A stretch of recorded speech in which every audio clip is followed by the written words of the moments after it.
trabalhar basicamente com todas essas... A gente trabalhou, né? E vamos continuar trabalhando. Com todas essas variáveis, tá? Que as variáveis são fatores, variáveis categóricas, baseadas nas características do risco. Então, nós temos aqui a idade do veículo, a idade do condutor, o tipo de veículo, o sexo do condutor e a área onde o condutor vive. Então, essas 5 variáveis são 5 variáveis de fatores, que vão ser fatores dentro do modelo linear como preditor linear, e vamos trabalhar com 2 outras variáveis, que é a variável de interesse, que é o número de sinistros, e a variável de exposição, que vai ser a variável offset que eu estava explicando para vocês agora. Então, a gente vai utilizar o modelo da frequência de sinistro por unidade exposta para fazer a classificação de risco. Esse é um dos primeiros objetivos. O segundo objetivo é, após a gente modelar a frequência de sinistro, chegar à classificação de risco, a gente vai modelar a severidade ou o sinistro médio, ainda analisando esse conjunto de variáveis disponível na base de dados, tá? E utilizando agora como variável de interesse o valor do sinistro. Tá? Então, são 2 variáveis de interesse. Uma é o número de sinistro, para estimar a frequência, e o montante de sinistro por apólice, para estimar a severidade. Tá? Quando a gente for falar sobre a severidade, eu vou explicar algumas peculiaridades da variável severidade, tá? E para que a gente não...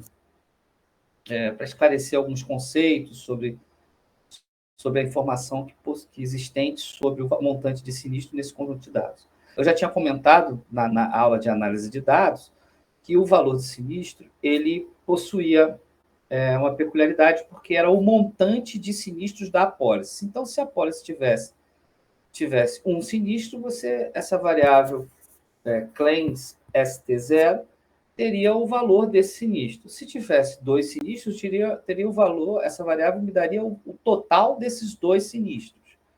Então, obviamente, uma vez que eu não tenho esse sinistro individualizado em 2 registros, eu não tenho como estimar diretamente a sinistralidade. Então, a gente vai utilizar um artifício de usar também uma offset, eu vou mostrar para vocês, que vai ser o número de sinistro para calcular uma espécie de sinistro um valor do sinistro por sinistro, ou sinistro médio. Tá? E a partir desse sinistro médio e da frequência por exposto, a gente vai calcular o prêmio de risco por unidade exposta. Tá? Na verdade, por unidade exposta não, o prêmio de risco da carteira. Então, só recapitulando, essa aula de hoje a gente praticamente o fechamento do que eu chamei de tarifação a priori, terá 2 objetivos, que é fazer a classificação de risco, utilizando o estudo da frequência de sinistro por unidade exposta, e calcular o prêmio de risco, utilizando a frequência de sinistro por unidade exposta e modelando, né, a modelagem da frequência de sinistro por unidade exposta e a modelagem do número do valor do sinistro por sinistro, o montante o sinistro médio, tá? Que vai ser mais ou menos uma estimativa da severidade por sinistro, de cada sinistro. Bom, aí a gente utilizou esses tratamentos de dados aqui, né, que a gente já fez na penúltima aula a análise de dados, a gente já fez uma redução para essa atividade de achar a classificação de risco, né, de fazer a classificação de risco. A gente já fez uma redução da dimensionalidade, isso diminuindo a quantidade de tipos de veículos, de características de veículo. A gente tinha 13 tipos de veículos, e a gente agrupou algumas dessas classes, dessas características na variável outros.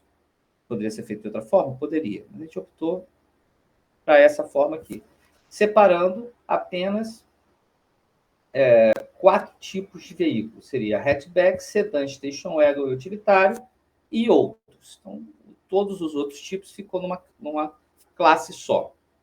Tá? Eu mostrei para vocês que esse critério, né? Vamos rodar aqui, deixa eu ver se eu rodei.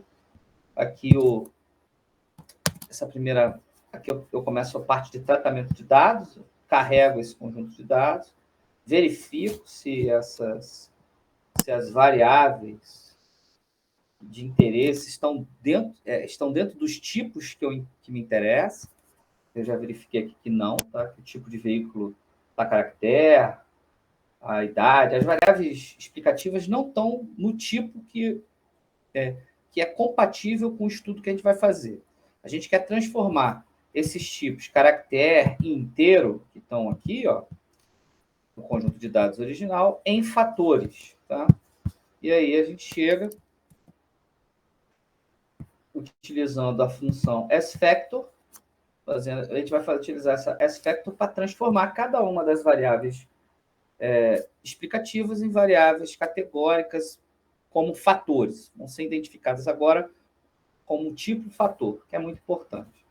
Então, aqui eu tenho tipo de veículo virou fator, eu tenho 13 níveis, idade do veículo 4 níveis, sexo 2 níveis, área 6 níveis e idade do condutor 6 níveis. A gente fez essa transformação na variável, vou rodar de novo aqui, tá? Porque a gente criou uma nova variável, chamada tipo de veículo VH_body1, tá? Com apenas 5 níveis, está aqui, ó, essa última coluna, a gente criou essa variável. Basicamente, essa célula, ela faz esse tratamento de dados, tá? A gente transforma, agrupa os tipos de interesse, tá? Numa nova variável e coloca o tipo sedan como uma variável de referência, porque ela vai ser a informação relevante, a gente já viu isso lá na análise de dados, para o nosso estudo da frequência de sinistro. O carro sedã é o tipo de veículo que vai ser utilizado como referência da nossa classe. Eu expliquei para vocês que todos os primeiros níveis de cada fator, quando a gente usa o GLM, ele automaticamente, de forma automática, ao default do modelo, é considerar que o primeiro tipo que aparece, o primeiro nível que aparece em cada fator como variável de referência, desde que esse fator seja inserido no desenho do modelo. Então, eu fiz aqui o primeiro GLM, aquele modelo mais básico, sem a variável offset, o número de sinistros, e aqui eu mostrei para você, mostrei o desenho do experimento que eu estou testando, que é ter o fator sexo, área, age cat, tipo de veículo 1, já com essa alteração, e a idade do veículo.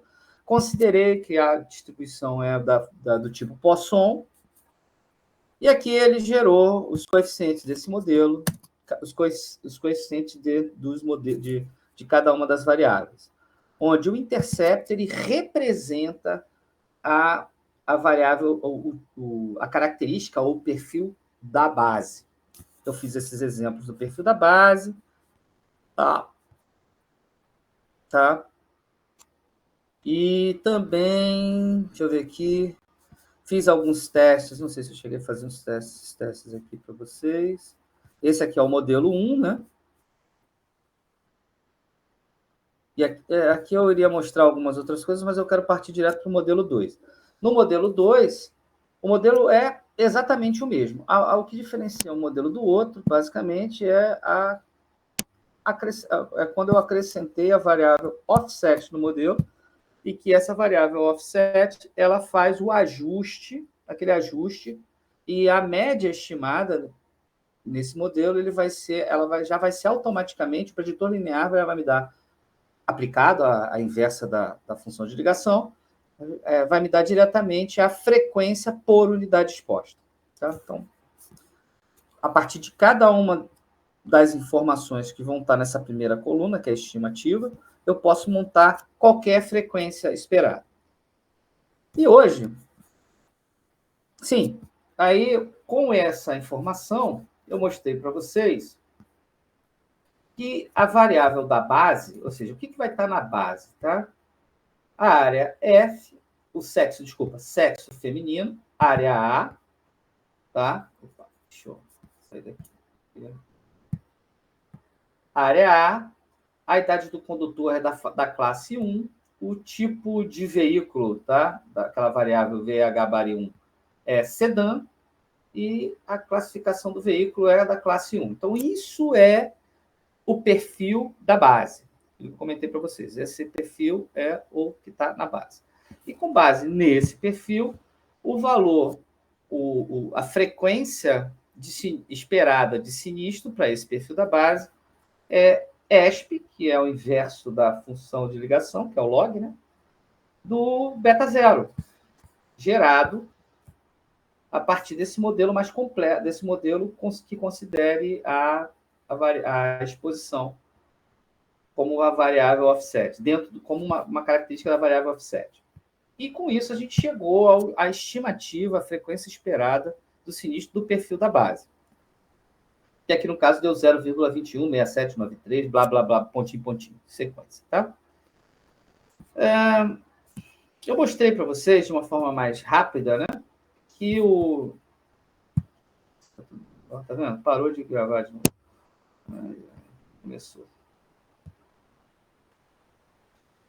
Que a gente vai trabalhar basicamente com 2 testes, tá? Para esse estudo, os testes vai ser o teste quadrado, ou o teste da razão de verossimilhança, tá? Que vem aqui no resultado da ANOVA. Aqui, ó.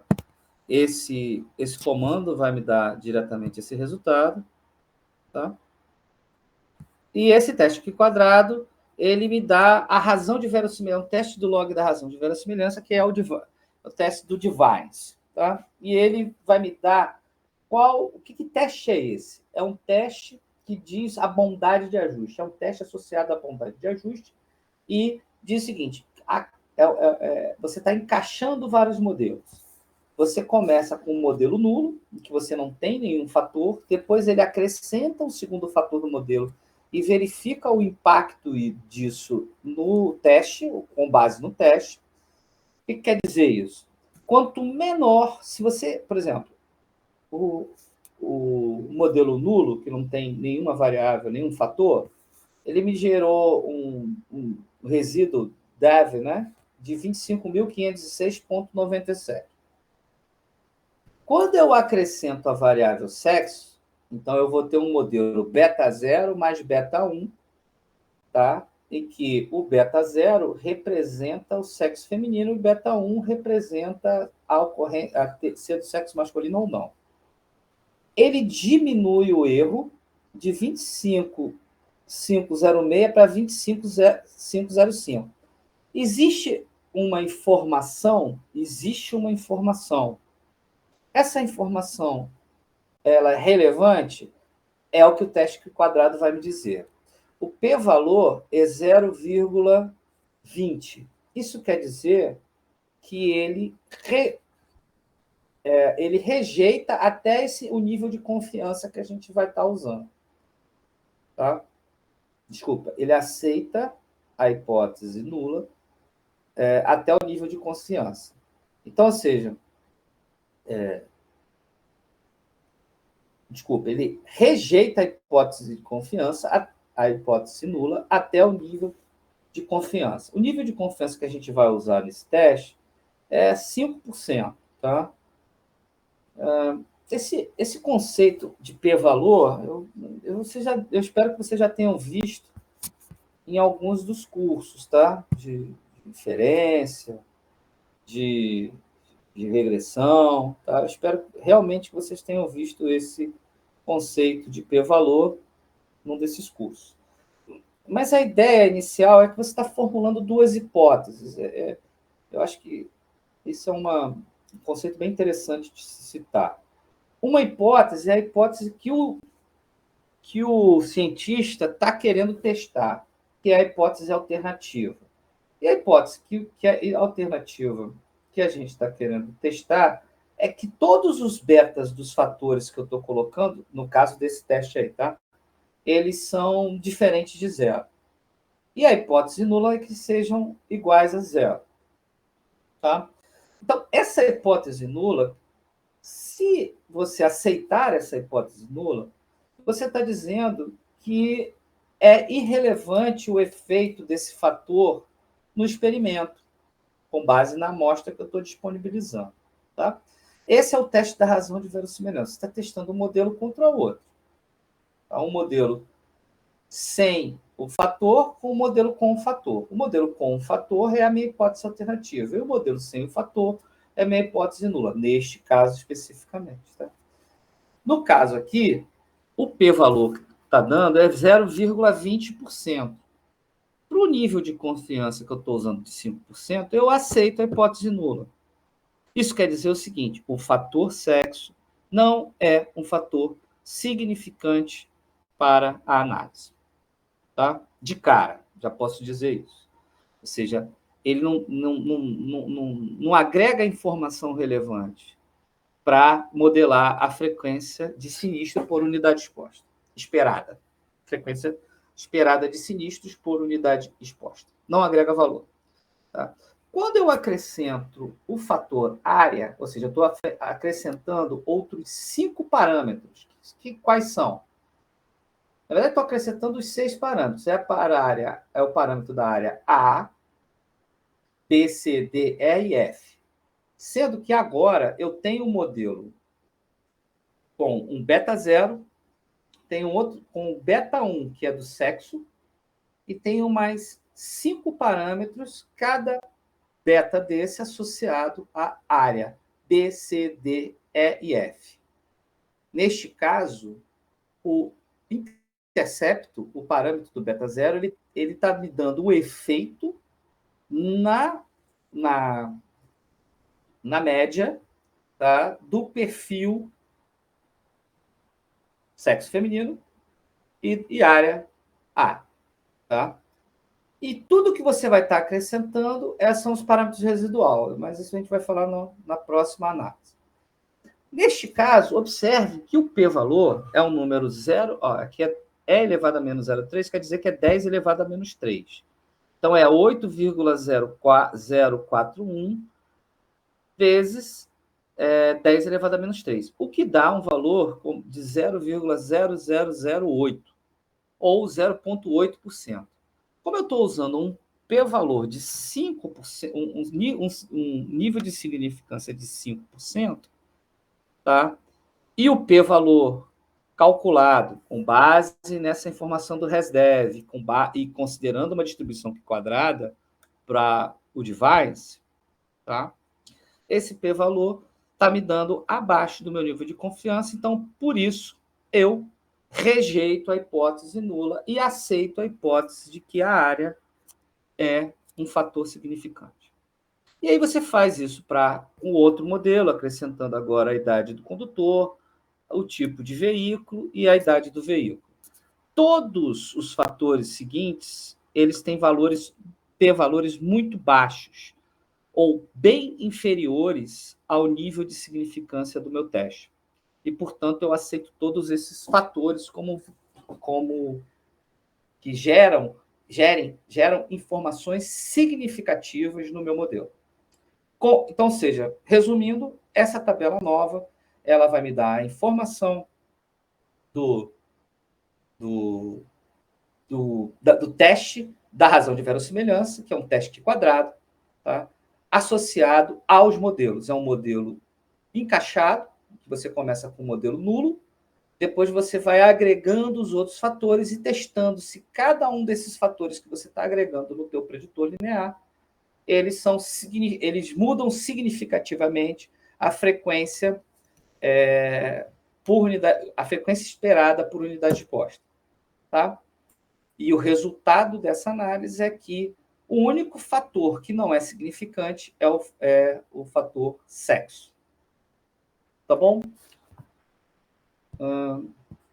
Vamos lá. O outro teste é o teste Aí vem o summary, ou seja, a gente vai fazer o teste que é o tal da estatística de Wald. Eu vou ter que fazer uma coisa aqui para a gente conseguir não perder a gravação. Já vi que funciona. Bom, essa outra célula, ela me dá o resultado do summary desse modelo que eu calculei. O resultado desse summary, a primeira coluna, ele me dá a estimativa, ou seja, a primeira linha aqui, o menos 1,5393 é o beta zero, o 0,05 é o beta da área B, e assim sucessivamente até o último número aqui, ao último valor aqui, que é menos 0,159910, que é o beta da faixa de idade 4 do veículo. Tá? A segunda é o erro padrão, e a terceira é o Z-Value. O que é o Z-Value? Deixa eu só confirmar aqui, só para não dizer que eu estou falando besteira. Vou pegar minha calculadora aqui. Ó. O Z-Value é o que a gente chama de estatística de Wald. Tá? Deixa eu só confirmar para ver se eu não estou falando. 1,5393 dividido por 0,06 3015. Então, é exatamente isso. Se você pegar o valor dessa estimativa e dividir pelo erro padrão, você tem a estatística de Wald, que dá menos 24,429. Essa estatística de Wald, ela tem uma distribuição assintótica normal padrão 0,1. E esse valor é comparado, tá, com essa distribuição. Para esse valor dado, o p-valor, que é o... Aí vamos falar um pouquinho mais sobre esse conceito de p-valor. O p-valor, ele é o número a partir do qual você aceita a hipótese nula. Qual é a hipótese nula neste caso? A hipótese nula é que o beta zero é igual a zero. E qual é a hipótese alternativa? A hipótese alternativa é que o beta zero é diferente de zero, que é a hipótese que o cientista está testando. Ele está testando se o beta é diferente de zero. Porque se ele for igual a zero, ele não vai me dar nenhuma representatividade no modelo. Ele não vai dar nenhum efeito, ele não vai gerar nenhum efeito relevante ou significante na variável de estudo, no caso, a frequência de sinistro por unidade exposta. Tá bom? Ou no valor esperado dessa frequência de sinistro. E o que quer dizer isso? A última coluna me dá exatamente esse p-value. O que é esse p-value? Só para a gente... Então, eu já expliquei que é o valor a partir do qual ele é comparado ao nível de significância. Se esse valor for acima do nível de significância que o próprio cientista definiu para o seu teste, tá? Eu aceito a hipótese nula. Se o valor for inferior a esse nível de significância, eu rejeito a hipótese nula. O p-valor está aqui, ó, 2 vezes 10 elevado a menos 16. Ou seja, ele é muito inferior aos 5%, que é o nível de significância estabelecido. E, portanto, eu rejeito a hipótese nula, de que o beta zero é igual a zero. Se você olhar a estimativa, a estimativa já está dando menos 1,53. Então, quer dizer, o beta zero, ele gerou um valor estimado razoável. O erro padrão é 0,09. Não tem por que achar que esse beta estimado, tá, ele é igual a zero. É muito pouco, principalmente olhando a estimativa e o erro padrão. O Z-value nada mais é do que a diferença entre a razão entre esses dois valores. Essa é a estatística de Wald. Essa estatística é uma normal padrão. Bom, os detalhes técnicos que esse p-value ele visa minimizar o erro tipo 1. O que é o erro tipo 1? É o erro de aceitar a da zero, dado que ele é verdadeiro. A inferência estatística vocês devem ter visto. Então, o objetivo desse nível de significância, esse alfa que a gente chama, do nível de significância é a minimização do erro tipo 1, que é aceitar H0 dado que ele é verdadeiro, que ele é falso. Então, é rejeitar H0 dado que ele é verdadeiro. Tá bom? Bom, e assim a gente vai fazer análise para cada um desses fatores. Então a gente já observa de cara algumas coisas interessantes. Como, por exemplo, olha, observem que a área B, o p-valor está dando aqui 0,23460. Para o nível de significância de 5%, tá? Eu queria que vocês... e tem uma matemática por trás, eu deixei o material lá na página, lá no Classroom. Vocês podem dar uma lida, mas a gente aqui não quero perder muito tempo com isso. Eu já expliquei esse conceito de p-valor da estatística de Wald, do teste de Wald. Ele mede uma diferença entre dois resultados, entre a estimativa e o valor real esperado, tá? Relativizado pelo erro padrão do parâmetro, tá? Da estimativa do parâmetro. Então, eu não vou entrar muito nesse método, que isso é uma distribuição normal padrão, 0, 1. E aí, o que a gente vai ficar para a nossa análise é o p-valor. E o p-valor é o número que vai balizar, aceitar ou rejeitar a hipótese nula, que é a hipótese de que o parâmetro que está sendo testado é igual a 0, contra a hipótese alternativa, que é aquela definida pelo cientista, de que o parâmetro que está sendo testado é diferente de 0. No caso, o p-valor é 0,23, que é muito superior ao nível de significância que me interessa, que é 5%. E, portanto, eu aceito a hipótese nula, não rejeito. Esse ato de aceitar a hipótese nula, estou dizendo para ele o seguinte, olha, que o beta associado à área B não é significante, não me dá um efeito relevante na minha análise. Portanto, ele pode ser retirado da análise ou ele pode ser desconsiderado, ele pode ser reavaliado. Eu vou mostrar o que a gente vai fazer. Então, a gente vai fazer para cada um dos níveis dos fatores que estão discriminados nesse modelo. Tá? Um outro detalhe importante, observem que nesse modelo eu já não estou considerando sexo, só estou considerando área, age cat, o VH bari 1, o VH age e a offset. Tá? Então, eu já não estou considerando sexo porque eu já eliminei essa variável do estudo quando eu fiz a análise nova lá, a análise do teste da razão de verossimilhança. Bom, e se eu olhar todas as áreas, mas a gente viu que a área é significante. Por que eu estou vendo agora cada nível dessa área?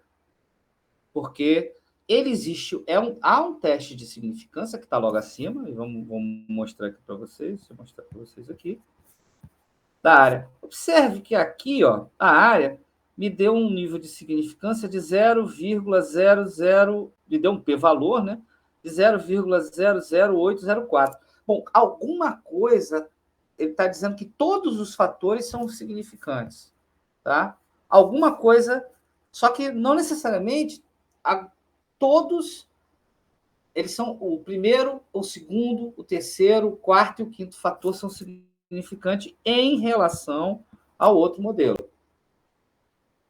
Mas que informação mesmo está sendo considerada? Bom, duas informações estão sendo consideradas nessa questão da área. Tá? A primeira é que o nível que está na base, que no caso é a área A, tá? Ele é significante em relação a algum outro nível. No caso, a área D. A área D é a única que tem um p-valor, que é 0,03, tá? Inferior ao nível de significância, e, portanto, rejeitando a hipótese H0 de que o beta da área D é igual a 0. Então, ele é diferente de 0 e, portanto, eu tenho que continuar ele tem que continuar no meu estudo. Tá bom? Então, daqui a gente já verifica que só a área D discrimina. As outras áreas, as demais outras áreas ou níveis do fator área, ele não é significante. Todos têm p-valores acima de 5%. E, portanto, nesse caso, eu aceito a hipótese nula para todas essas. Isso quer dizer que a informação basta estar no intercepto. Todos bastam estar no intercepto.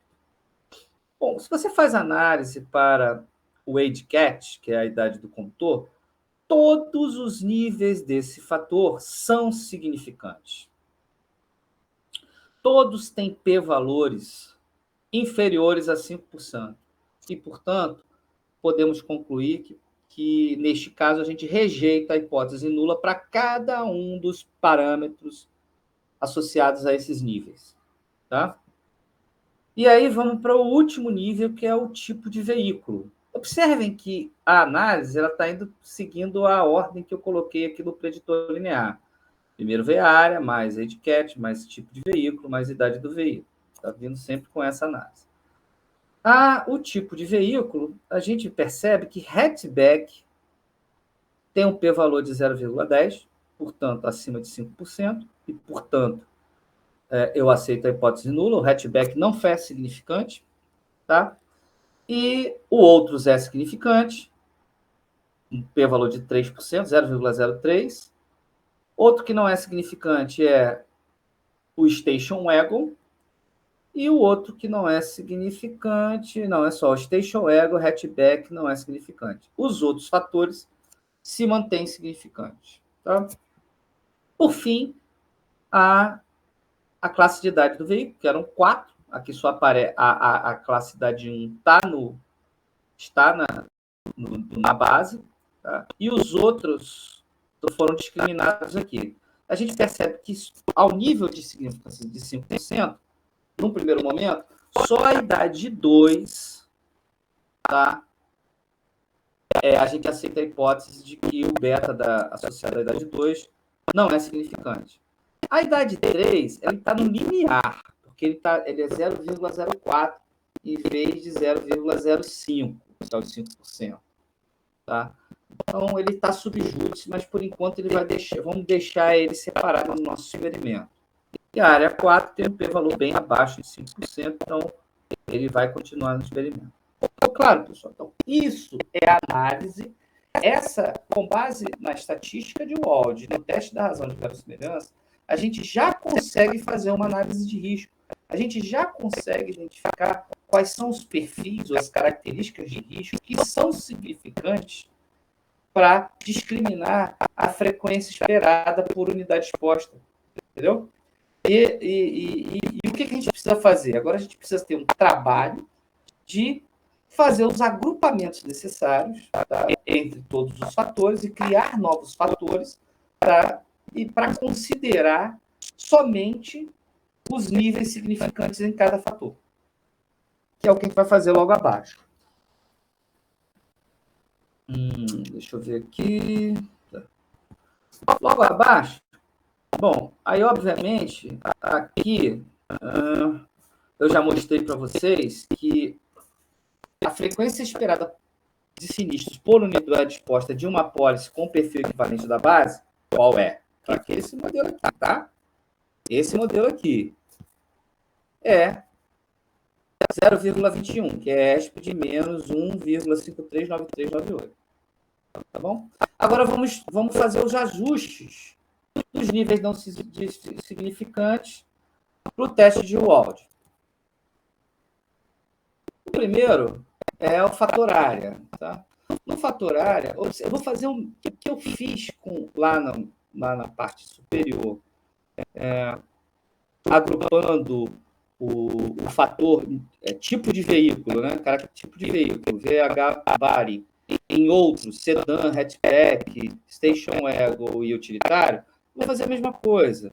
Eu vou pegar a área e vou dizer o seguinte, olha, a única área que é de interesse é a área D. Todas as demais áreas não deram efeito nenhum em relação à área A. E, portanto, eu concluo, a gente chega, como se conclui, que todas as demais áreas têm o mesmo efeito da área A, na média, na frequência esperada. E aí eu vou criar um fator chamado ABCEF, tá? Um nível chamado ABCF, e vou fazer o mesmo grupamento. Vamos aqui. Rodando. E aí eu criei uma área final, eu estou chamando de área final, em que eu vou ter dois fatores. O fator A, B, C, E, F e o fator D. Então, ou seja, todas as minhas 67.856 observações vão ser resumidas, vão ser transformadas, vai fazer esse if, ou seja, isso aqui é um algoritmozinho mais otimizado para fazer um if aninhado, tá? Em dois fatores. Ele aparece aqui, ó. O primeiro registro é o fator 1, o segundo é 1, o terceiro é 1, o quarto é 2. Então, eu já fiz isso. Assim como eu fiz para a área, eu vou fazer para o tipo de veículo também. Eu vou criar o tipo de veículo final, em que eu vou estar juntando sedã, hatchback e station wagon. A gente já viu que esses hatchback station wagon não tem nível de significância. Então, eu vou agregar. E vou criar o fator final. Agora, quantos níveis? Está aqui, ó. 3 níveis. Tá? Eu quero manter o sedã, hatchback, station wagon como base, tá? Agora, senão se eu não faço esse comando, ele vai botar outro na base. E criei aqui sedã, station wagon, hatchback. Aí você vai ter ainda outros 2 níveis, que é o outros e utilitário. Foi o que a gente viu naquela análise. Agora, vamos fazer a análise a mesma análise pela idade do veículo. A gente está vendo aqui que eu estou agregando a idade do veículo, a faixa número 3 está naquele limiar do do p-valor de 0,48. Então, a gente tem que avaliar se isso vai mudar com esse novo experimento. Vamos avaliar, tá? Essa situação. Bom, vamos rodar isso aqui para ver como é que fica. Eu já rodei, mas vamos rodar de novo, só para vocês verem o modelo rodando. Está aqui, ó. VH, age, final, 3 níveis, o fator 1 e 2 eu juntei, separado 3 e 4. E aqui, finalmente, a gente vai fazer o ajuste final do modelo, em que eu só vou considerar... A gente só viu que a age cat, a idade do condutor, a gente já tinha visto na análise que ela não era... todos os níveis desse fator, age cat, eram significantes. Vamos rodar esse novo modelo. Deixa eu rodar ele aqui. Tá? E vamos lá. Rodei modelo. Agora vamos ver o summary do modelo. Summary do modelo. E pronto. Isso aqui, esse resultado desse summary, tá? Ele é um... Então, pronto, né? Parou de rodar. Vamos aqui. Então, esse é o resultado de interesse. Tá? Esse é o resultado final que vai me permitir identificar todos os perfis da base. Tá? Então, quais são as combinações possíveis? Qualquer combinação possível desses níveis de fatores aqui vão ser perfis discriminados nessa análise da frequência, que são significantes no meu modelo. Lembra que eu comentei que a gente teria que pegar o outro script, tá? Mas depois vocês peguem outras aulas e verifiquem quais a gente transformou os perfis de riscos em... como é que eu vou dizer? A gente foi reduzindo, né? A gente pegou primeiro, agrupou o tipo de veículo. Depois foram vendo, tirando sexo. Então, com aqueles agrupamentos, tal, a gente já chegou a uma redução muito grande no número de... Já utilizou um perfil de referência da base, que eu já tirei um monte de coisa aí. E agora tudo...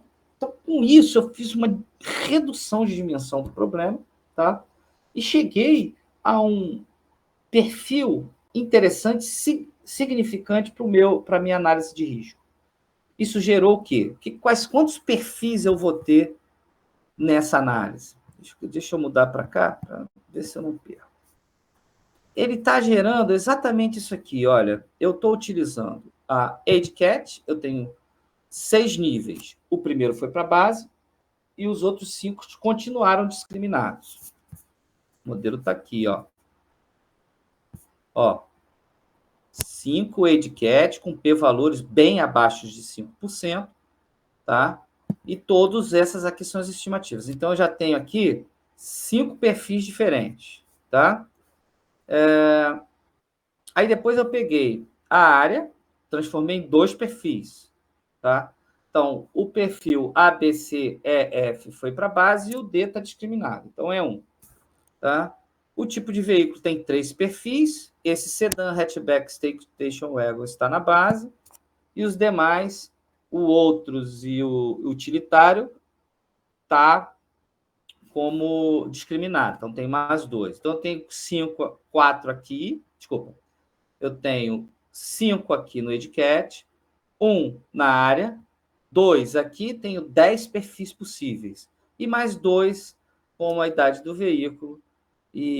Ou seja, eu transformei aquele conjunto todo em 20 possíveis perfis de riscos. Tá? Daqueles 3 mil e poucos perfis de riscos, candidatos a perfis de riscos significantes, eu consegui, com essa análise, transformar somente para 20. Por quê? Porque eu agreguei muito perfil, muita característica não relevante na análise em faixas, em níveis próprios, em níveis que vão dar essa informação específica para ele. E separei entre os demais perfis, os perfis que efetivamente fazem efeito, que mudam o seu efeito, que são significantes quando eles são incorporados na análise do perfil de risco. Tá claro, gente? Esse é o modelo de ajuste final. Para a frequência de sinistro, a gente pode guardá-lo, ele já está aqui guardado bonitinho, tá? E aí, com base nesse efeito, observem que o modelo que eu tenho é exatamente esse aqui. Deixa eu rodar aqui, ó. Rodar de novo. Observem que esse é o modelo que eu estou... Vamos lá. Parou de novo a gravação. Vamos lá. Eu quero ver se eu consigo manter uma gravação completa e estável para vocês. Então, esse é o modelo que eu estou avaliando, tá? Eu tenho que a frequência de sinistro tem uma distribuição Poisson, tá? Com o efeito, né? Você tem, a média é a exposição vezes E elevado a beta zero. Beta zero é o intercepto do modelo. Então, esse modelo é o modelo, a distribuição da frequência de sinistros para todas essas perfis de referências que estão na base. Ou seja, a área é A, B, C, E, F, a categoria de idade é A1, o tipo de veículo é sedã, hatchback, station wagon, e a idade do veículo é 1, ou ele é da classe 1, ou ele é da classe 2. E o sexo? O sexo ele não é discriminado. Então, eu poderia dizer que não existe um efeito significante se a pessoa, na frequência de sinistro esperada, por unidade exposta, se a pessoa é do sexo feminino ou do sexo masculino. Então, ele foi retirado, descartado do modelo. Tá bom? E esses são os resultados desse modelo, que é o Mi da base desse modelo final, que é o E elevado a beta zero, que é o 0,218257. Tá? Ele já está refletindo a informação sem a exposição. Ele já me dá essa análise. Bem, uma outra análise importante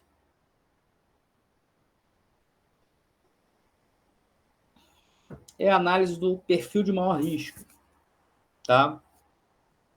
Bom, como a gente viu, se a gente pegar aqui esse conceito, é elevado a beta zero. Então, é elevado ao preditor linear. Tá? conceito de maior risco, deixa eu só baixar um pouquinho aqui.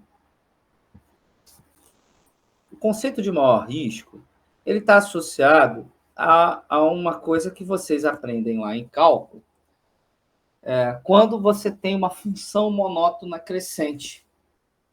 E, óbvio, o que vai me dar o maior resultado para a frequência esperada?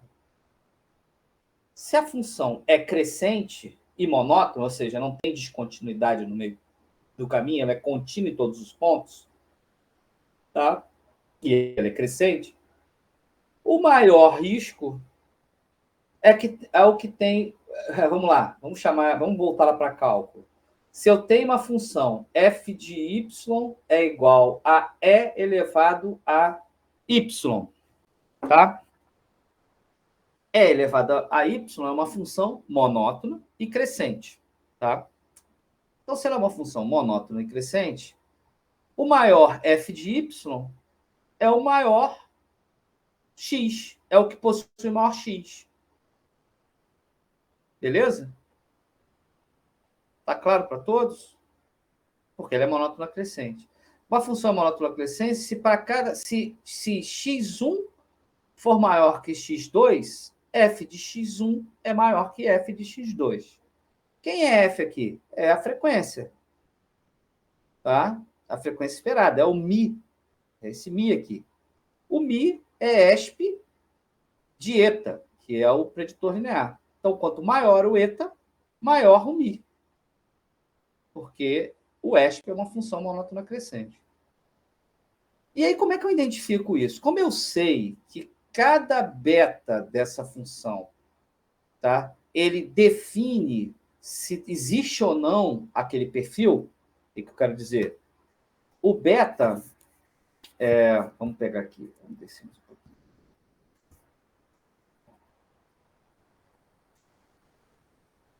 Isso aqui, essa segunda coluna estimativa, é a coluna dos betas estimados. Ok?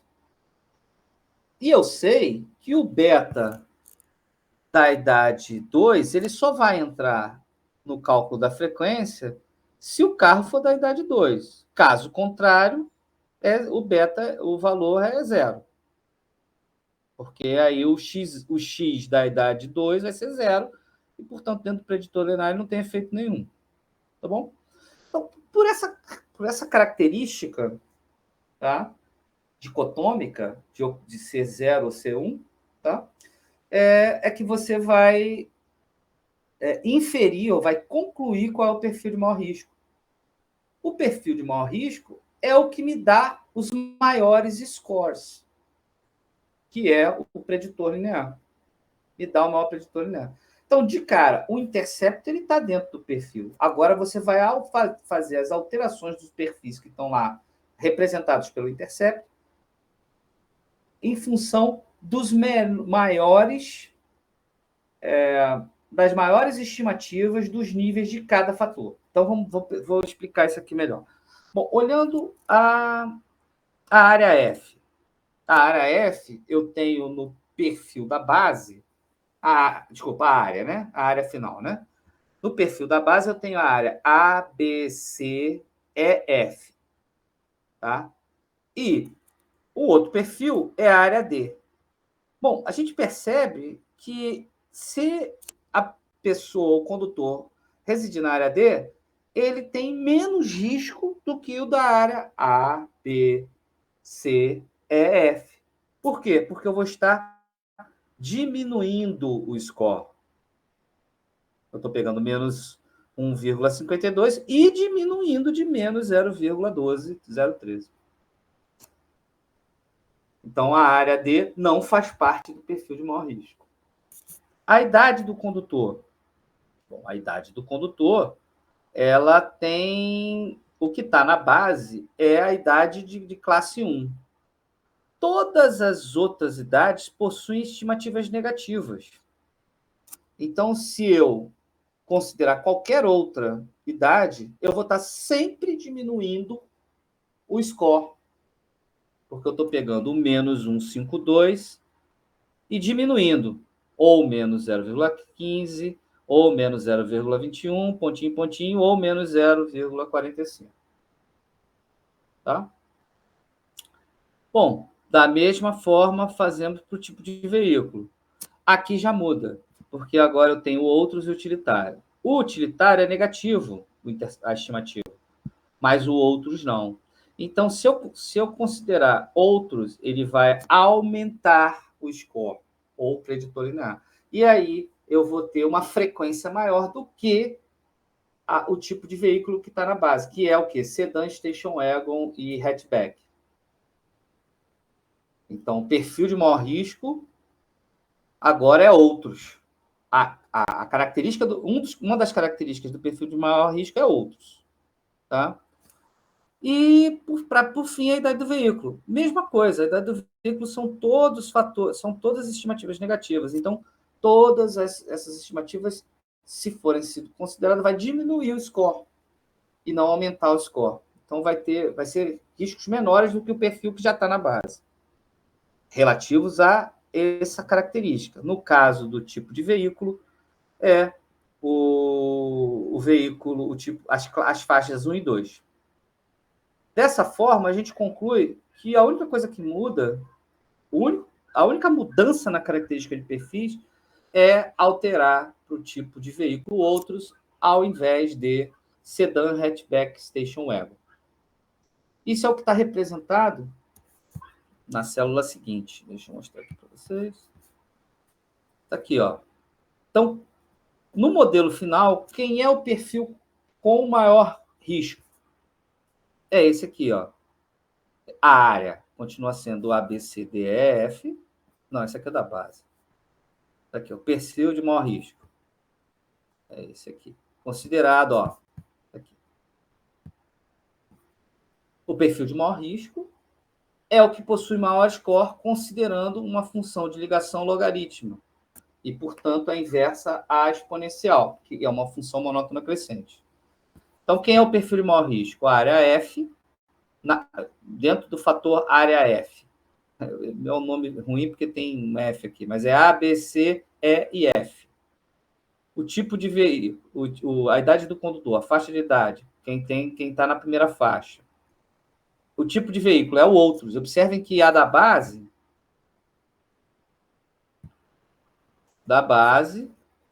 é sedã, hatchback, station wagon. O de maior risco. Eu só alterei o outros. Todas as demais características são idênticas. A única que mudou foi o tipo de veículo. Então, veículos de outros tipos em que o condutor é da área A, B, C, E e F, que a faixa de idade do condutor é a faixa 1, e a idade do veículo é da classe 1 ou 2. Esses são os perfis de maior risco. E quanto isso é representativo? Está aqui, ó. É exatamente isso que eu estou acrescentando. É elevado a beta zero mais beta do outros, né? Do perfil outros. Eu estou aqui somando dentro ali. Aí vai dar esse resultado aqui, que eu vou rodar agora e vou mostrar para vocês. Só um minutinho. Aqui. O valor esperado do MID maior risco é 0,24. Observe, a razão é 0,24 em relação ao 0,21. Qualquer outra combinação que você fizer vai dar menor que 0,24. Qualquer outra, tá? Por essas características do modelo. Então, parou de gravar. Então, só para a gente manter a gravação. Qualquer outra combinação que você fizer dos níveis dos fatores, em relação a esse aí, vai dar uma frequência de sinistro por unidade exposta menor que essa, que é 0,24, 24, que eu estou chegando direito, 58, 48 e etc. Tá bom? Então, isso é uma informação. Então, ou seja, aqui eu já. Essa primeira análise, eu dei para vocês a análise do perfil de mau risco, tá? A análise do perfil da base, a classificação de risco. Então, aqui eu já matei a primeira atividade da aula, ou do curso. que é a atividade da classificação de risco e da identificação do perfil de maior risco, e com base naquele summary ali, você calcula qualquer perfil, qualquer frequência esperada. Você não precisa ficar rodando o modelo, você pega aquilo e calcula. Ok? Bom, agora a gente vai fazer a segunda atividade, que é o quê? A análise da severidade. Tentar aqui manter esse padrão aqui para a gente ter um curso bem legal. Bom, então, para análise da severidade, tá? Esse aqui eu não sei porque eu fiz isso. Não, essa aqui é outra análise, vamos passar. A análise da severidade, a gente vai partir da hipótese que o modelo de interesse, a variável de interesse é aquela claims, tá? Que é o valor do sinistro, o valor total do sinistro da pólice. Então, foi aquele comentário que eu fiz no início da aula. Eu vou ter... O que eu vou ter nessa análise, né? Eu vou ter... Gente, eu não estou vendo... Olha, só para dizer, eu não estou... Se alguém fez perguntas, por favor, podem falar, tá? Porque eu não estou conseguindo... Eu estou só com o monitor aqui, eu não estou vendo se vocês estão fazendo perguntas, tá? Só para esclarecer. Então, a análise para calcular a severidade, lembrando, o que é o prêmio de risco? O prêmio de risco é o valor esperado da frequência de sinistro vezes o valor esperado da severidade. Tá? Esse é o conceito de prêmio de risco que vocês aprenderam lá em Teoria do Risco, sobre a abordagem do risco coletivo, da teoria do risco coletivo. Por quê? Porque eu estou usando aqui um modelo Poisson, gama, porque a severidade tem uma distribuição gama. Tá bom? Então, essa severidade, o que eu preciso agora? Eu já sei, eu preciso identificar as apólices que tiveram sinistro, porque eu preciso identificar qual é a severidade dessas apólices, ou o montante de sinistros que teve cada apólice. Além disso, a informação do número de sinistros vai ser importante, porque eu não tenho a informação por sinistro. Então, lá no trabalho de vocês, se vocês já forem fazer um trabalho nessa linha, busquem essa estratificação. Esse conjunto de dados que a gente tem aqui para análise não tem uma estratificação de apólice por sinistro. Vamos supor, se uma apólice dentro do período de estudo teve 2 sinistros, eu teria que ter 2 registros. Um registro informando que tem o sinistro e um segundo registro informando o valor desse sinistro. Não, aqui eu tenho um registro informando que teve 2 sinistros e uma coluna informando o total desses 2 sinistros, que é essa variável claims ST0. Tá?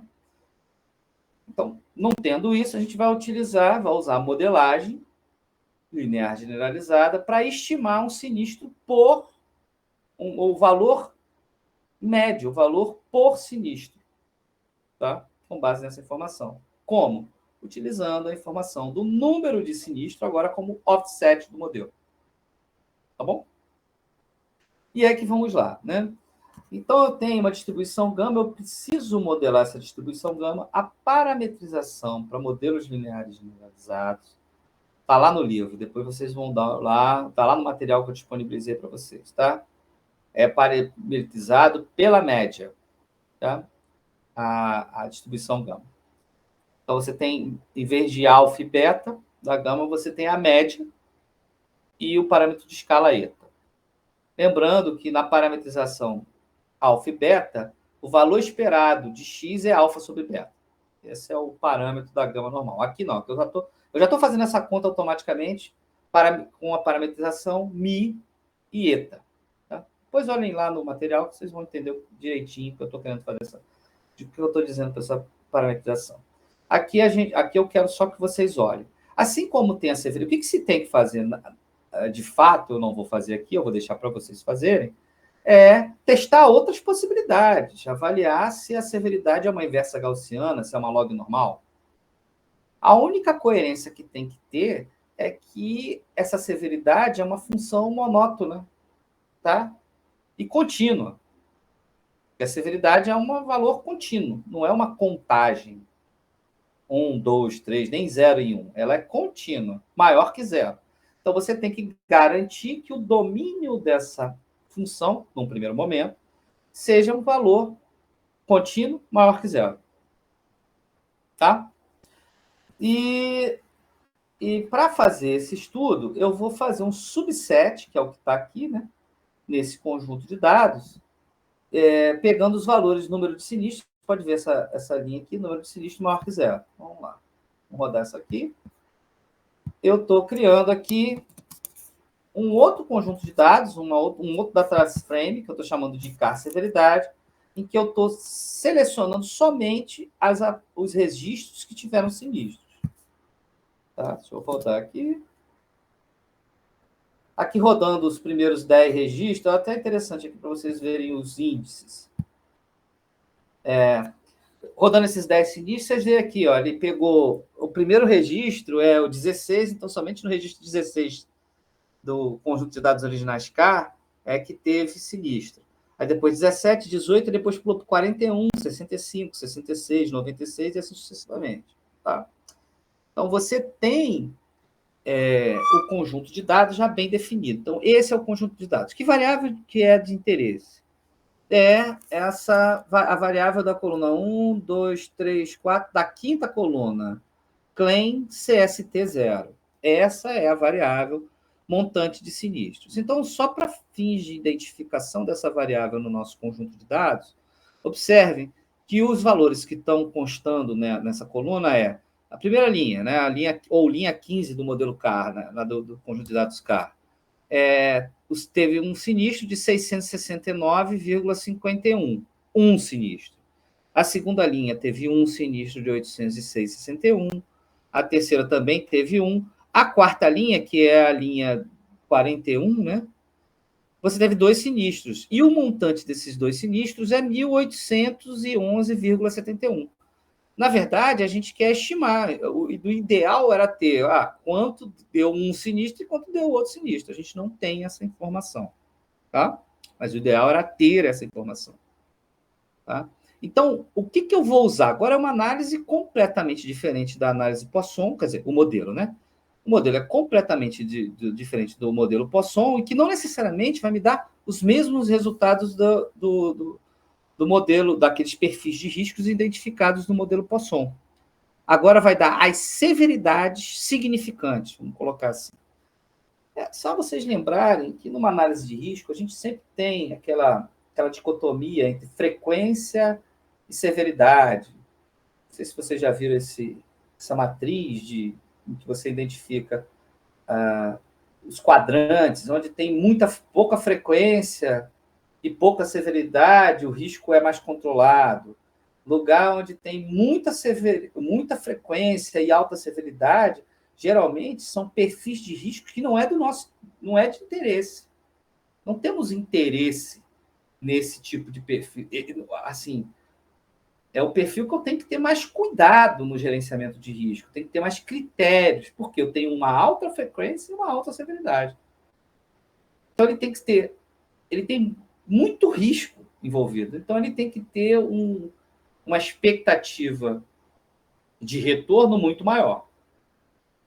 Isso quer dizer que eu tenho que mexer no meu preço e tenho que mexer nos meus critérios de aceitação para esse tipo de característica de perfil de risco. O resultado, no final, vocês peguem esse resultado e façam uma análise sobre isso, tá bom? Para vocês verem como é que funcionaria esses 2 gráficos. Então, observe, tá? Essa é o conjunto de dados que eu tenho agora para fazer a análise da severidade, considerando todas as informações. Observem agora que esse conjunto de dados ele manteve as variáveis originais, né? Vamos pegar ela aqui, ó. Deixa eu abrir um código aqui. STR car severidade. Então, vamos pegar aqui só para vocês verem.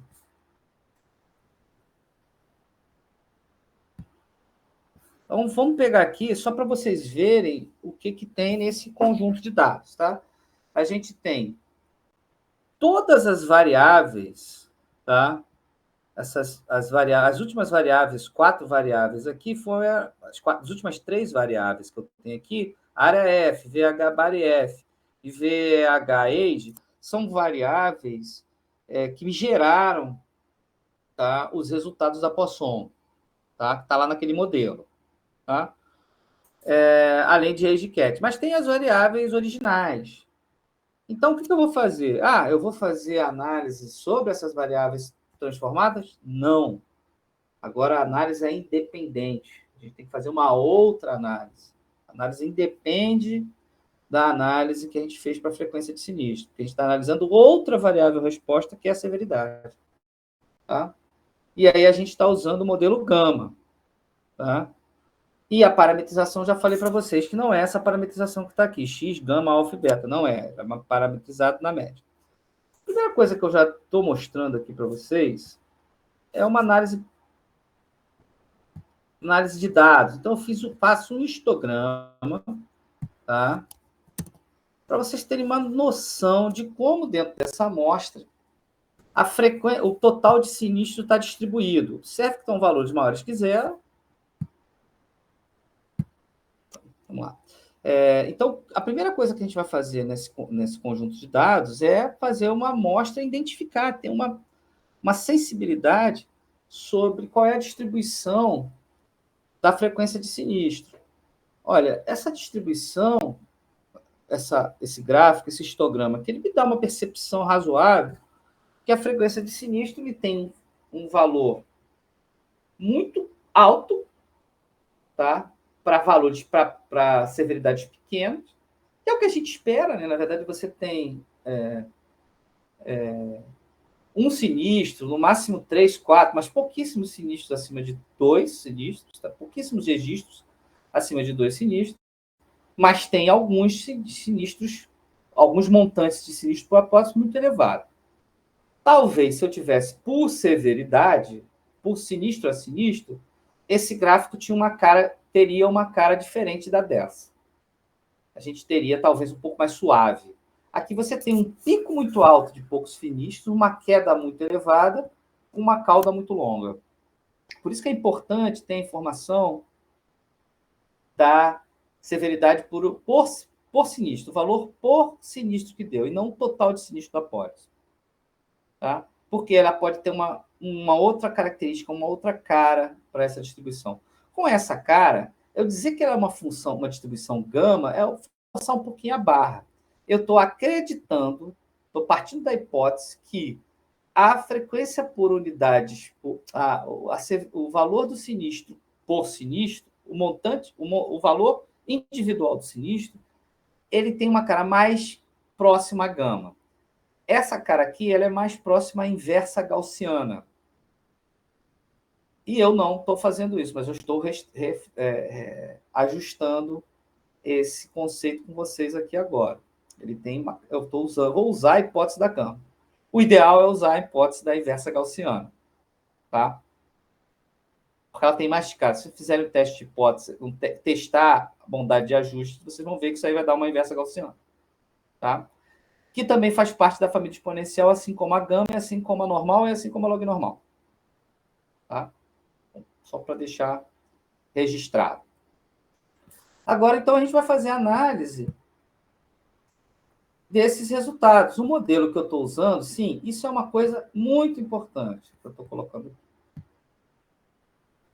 Esse modelo, existem duas possibilidades de trabalhar. Quando eu penso na distribuição gama, tá, como a distribuição da variável de interesse, que é o montante de sinistro, e for pensar na função de ligação canônica em modelos lineares analisados, a Poisson a gente já viu que a função de ligação canônica da Poisson é a log. Na gama, já não é a log, é a inversa. É a inversa.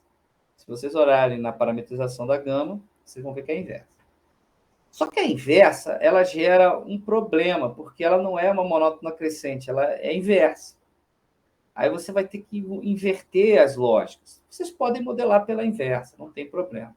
Eu estou optando em modelar pelo log, que também é viável. Por que é viável? Porque a média da distribuição gama, tá, é o número maior que zero. E se há um número maior que zero, ESP do preditor linear vai dar um número maior que zero.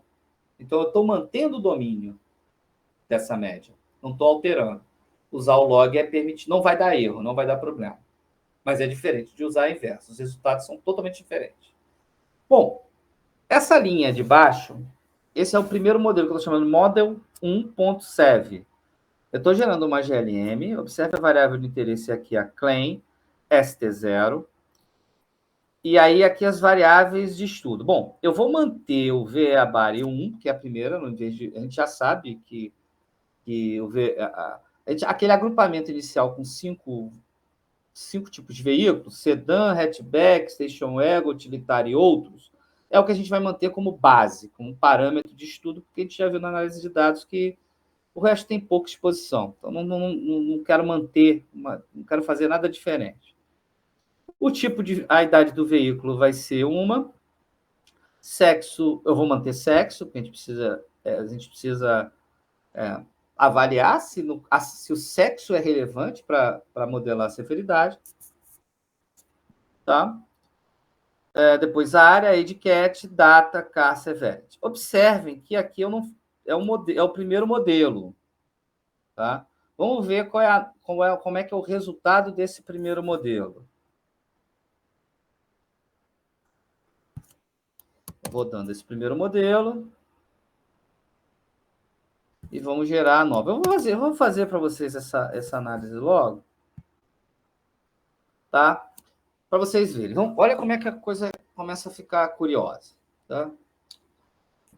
A gente está fazendo o mesmo teste da razão de verossimilhança, agora utilizando o modelo da severidade. Tá? É o model.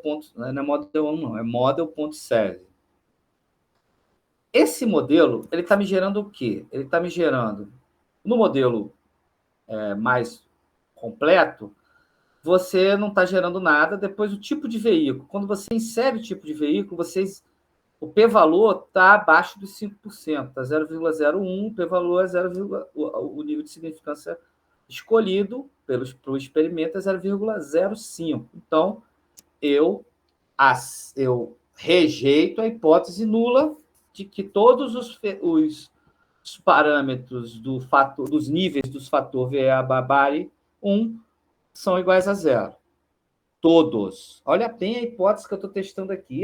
Isso eu não comentei no outro caso, mas agora eu vou comentar. Esse teste, ele testa se todos são iguais a zero. Tá claro? É um teste para avaliar se todos os betas desse tipo de veículo são iguais a zero. Se pelo menos um não for diferente de zero, esse teste não é válido. É isso que ele está dizendo aí. Tá? Você vai para a hipótese alternativa. Com o p-valor de 0,01 e o nível de significância de 0,05, a gente aceita a hipótese de que todos desculpa. A gente rejeita a hipótese de que todos são iguais a zero. Então, vai existir pelo menos um que é diferente de zero. Essa é a ideia, tá? Vamos para o de baixo. Já a idade do veículo, o p-valor de 0,37 já estabelece, e o nível de significância de 5%, ou 0,05, já me diz que, ao menos, ou seja, que nem todos, que todos os parâmetros dos níveis dos fatores são iguais a zero. Não tem efeito algum. Tá? Então, já posso te dar da minha análise. Lembra que na Poisson, no modelo da frequência, o sexo, gender, ele era... A hipótese nula era aceita? Pois é, agora ela é rejeitada. Então, tem ao menos um parâmetro, pelo menos um parâmetro, no caso é o do sexo masculino e feminino, que são diferentes de zero. Tá? A área também, e a idade do condutor também. Agora, olha que curiosidade. A menos da idade do tipo de veículo, apenas os fatores associados ao perfil do condutor são significantes, e colocando a idade do tipo de veículo. Só que tem uma coisa importante nessa análise. Eu não considerei ainda a variável offset. Esse modelo aqui, ele está considerando, ele está modelando o total de sinistros, o montante de sinistros. E eu estou usando uma distribuição gama, mas eu não estou usando uma offset. A premissa que eu utilizei no estudo é que o valor individual de sinistro é uma gama, e não o valor total de sinistro. Então, pode ter uma falha de hipótese nesse modelo. O ideal é testar com o modelo, considerando a frequência de sinistro como uma offset. Vamos ver se eu fiz isso aqui. Vamos acelerar um pouquinho. Bom, aqui eu simplesmente já retirei todas as variáveis. Não retirei, não. Era para ter retirado. Deixa eu ver. Vamos pular. Vamos lá.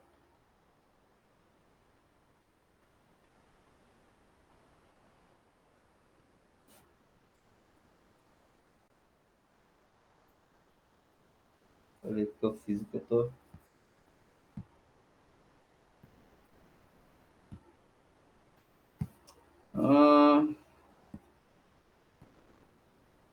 Gama log, ligação canônica. Não, esse é o modelo que eu testei. É o log. Beleza. E esse aqui? É o mesmo?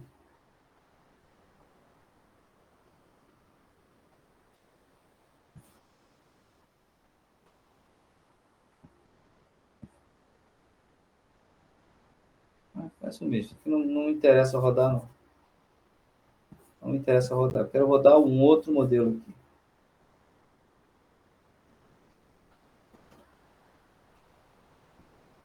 Também não me interessa rodar esse.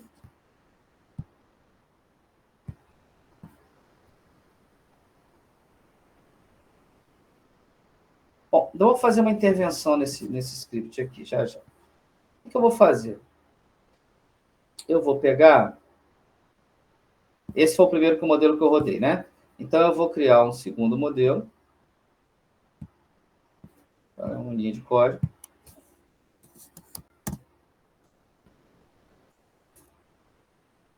Eu posso usar isso aqui, tá? Eu devo ter feito com offset. Offset.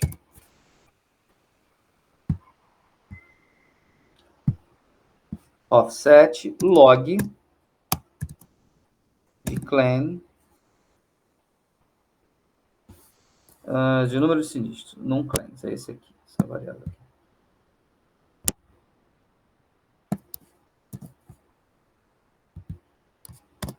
Num clan, log, num clan. Beleza? Então, agora eu vou rodar o mesmo modelo, só que em vez de CTRK, eu vou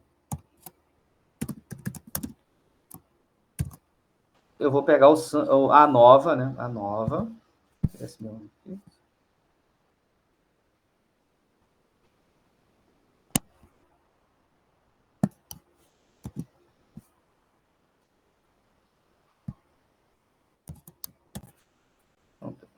Rodando.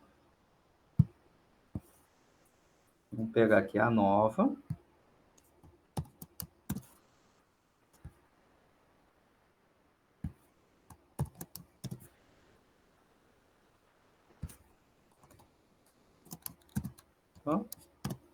Nova teste. Vamos rodar agora. Agora sim, eu estou rodando um modelo.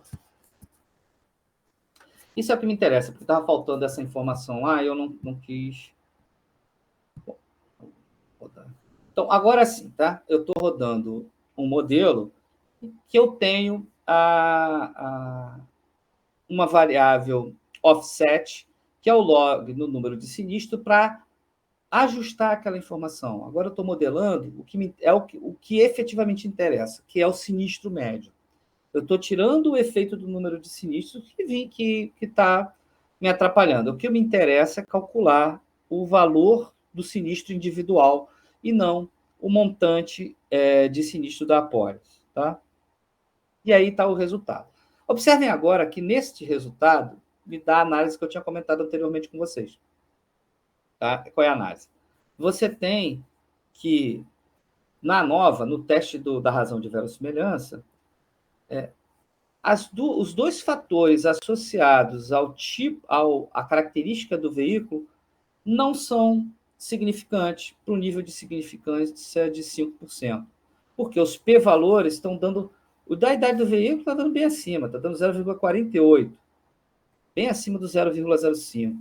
E do tipo de veículo está dando acima também, 0,09 em vez do 0,05. É diferente do resultado que deu no modelo acima, em que eu não tinha essa offset dentro do meu experimento. Tá? Agora já mudou o resultado. Agora eu só tenho as variáveis associadas aos perfis dos condutores como variáveis significantes, como fatores significantes para a análise da severidade do sinistro. Tá bom? Então, isso é uma informação importante. Então, o segundo passo, tá aqui, era o que eu estava fazendo aqui, isso aqui eu vou eliminar. Vou eliminar isso aqui que eu já mostrei em cima. Não sei se eu elimino isso aqui também. É considerar esse modelo 1 de severidade, tá? Só que com a variável offset, que é a minha variável de interesse. Deixa eu acrescentar isso aqui. Tá aqui. Esse é o modelo que eu vou começar a minha análise.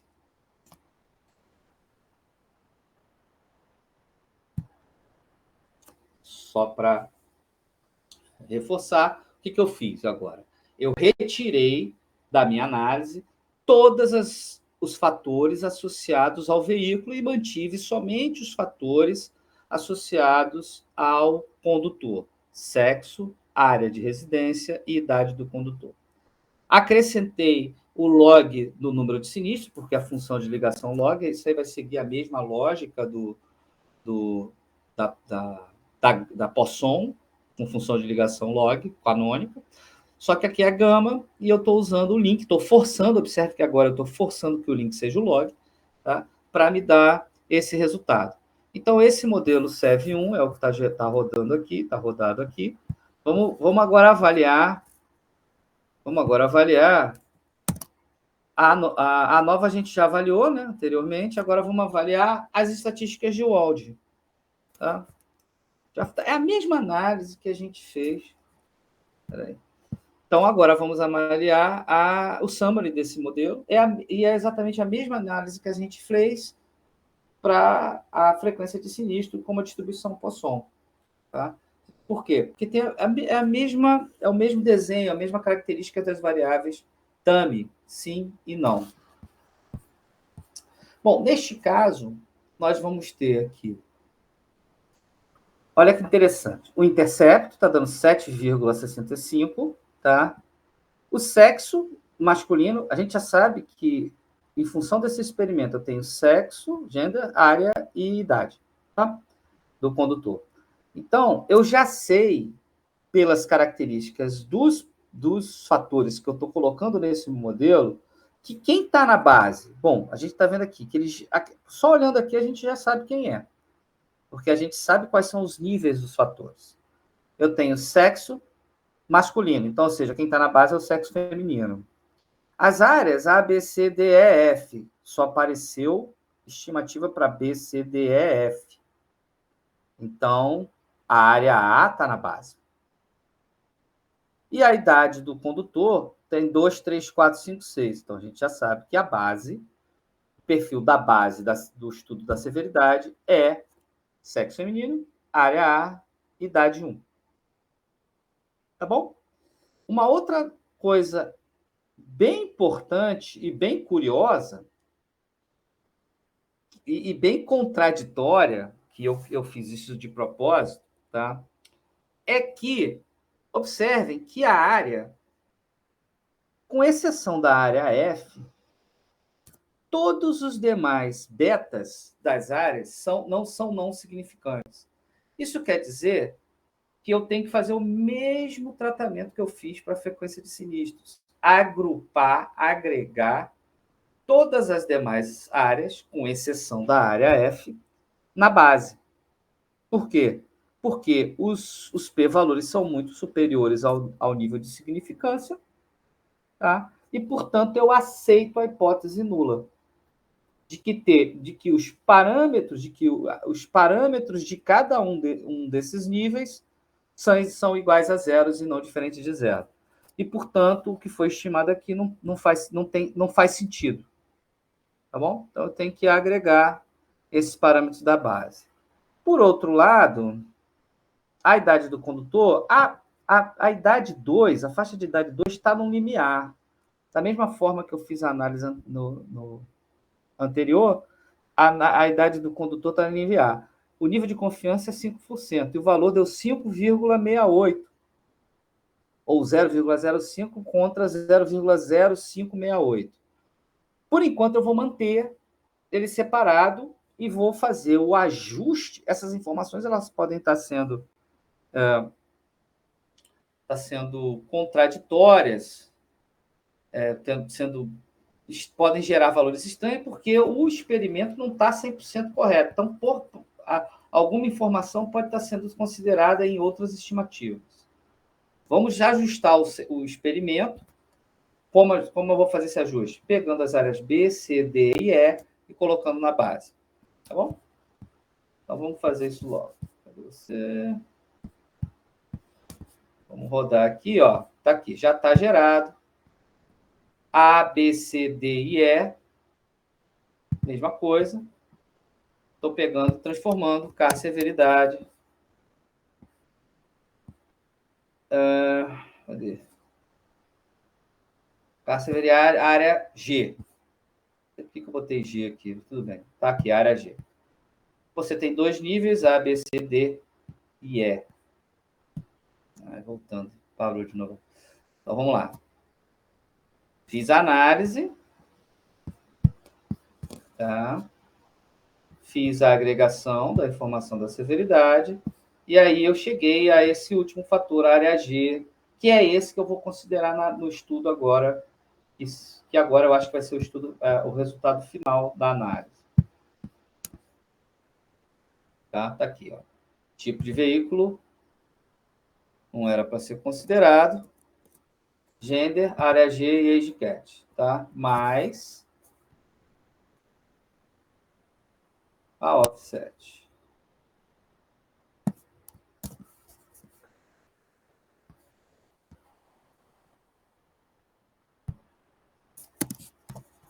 Mais a offset. Ok? Então, vamos rodar agora esse modelo. E esse eu acredito que seja o resultado final do meu modelo. E está aqui o summary desse modelo. Então, esse modelo agora aqui, eu acredito que seja a análise final do meu modelo. E está aí o resultado do summary do modelo, já com essa nova variável, a área G aqui, ajustada, em que eu vou ter o primeiro nível A, B, C, D, E, tá? E só vou segmentar o nível F. Observem agora que aquela idade, lembra que o age cat estava no limiar 0,562? Agora ele já está no limiar inferior e, portanto, eu vou manter. Então, ou seja, não ter agregado essa idade foi...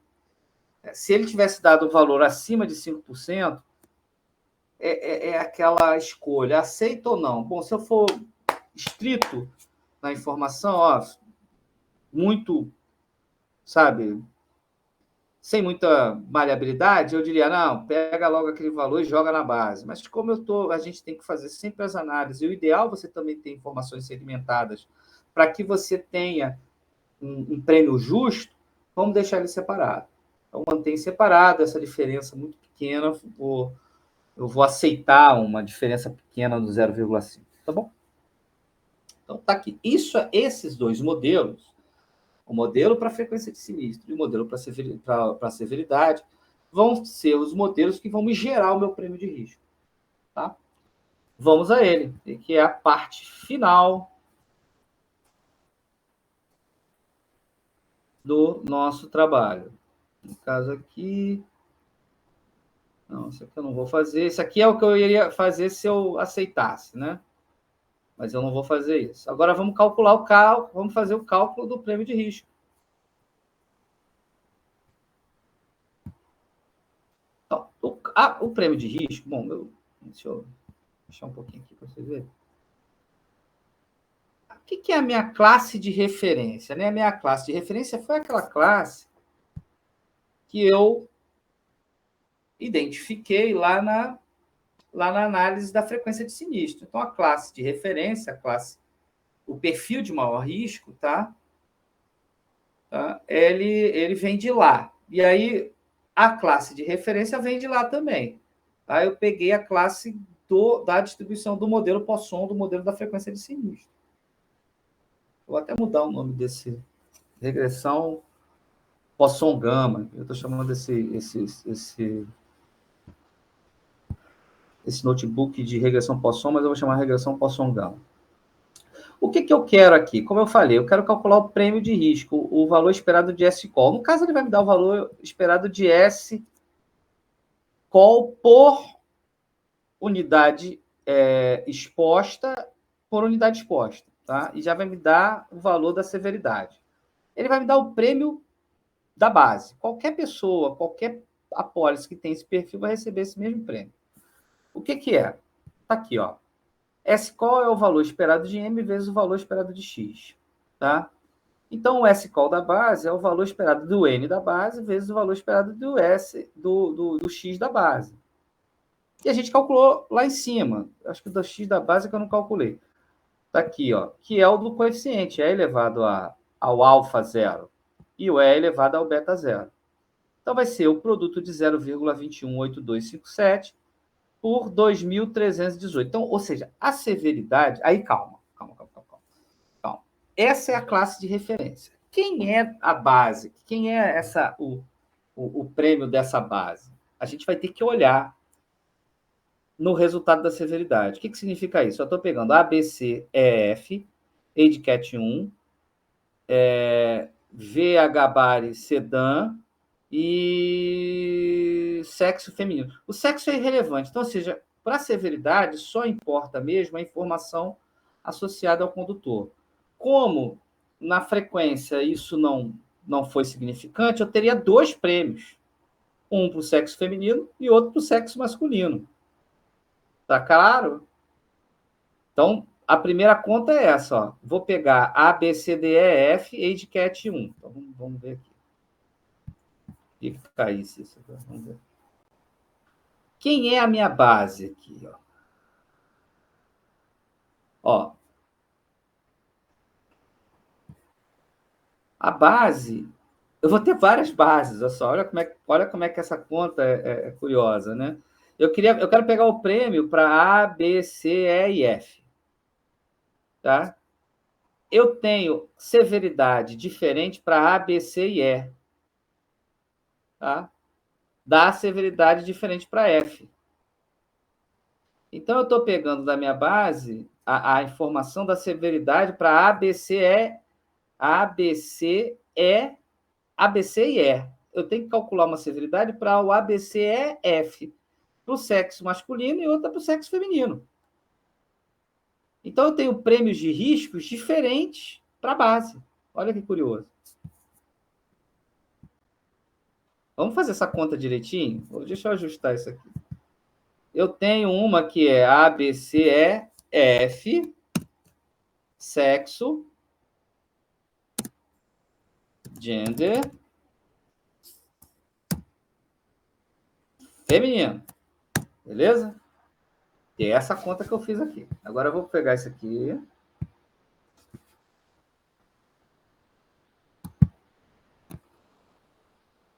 E vou copiar. Ctrl C. Beleza? Olha que curioso. Isso aqui é uma coisa bem interessante para vocês verem como é que Como é que as coisas mudam? Quantos prêmios a gente tem diferenciado, né? Apesar de ter apenas 20 perfis de risco. Temos 20 perfis de risco, mas com prêmios diferentes. É curioso. Então, beleza. Então, esse resultado aqui é a classe de referência. Nesse caso, eu tenho a classe de referência para a frequência de sinistro. Eu não tenho sexo, mas eu tenho para a severidade. Então, eu vou colocar uma delas, essa aqui. É o 2, coef1. Coef severidade, coef1, tá dando 0, 7, alguma coisa. Tá? Ó. Aqui embaixo,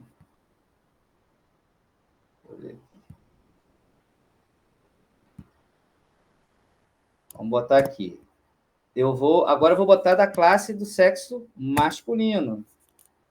Tá? E aí eu vou pegar a cola aqui.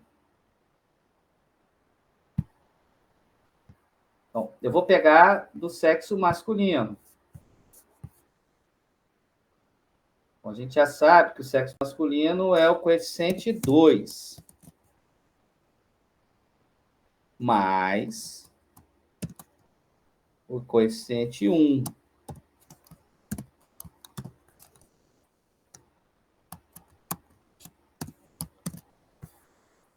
Vou dar um ver aqui.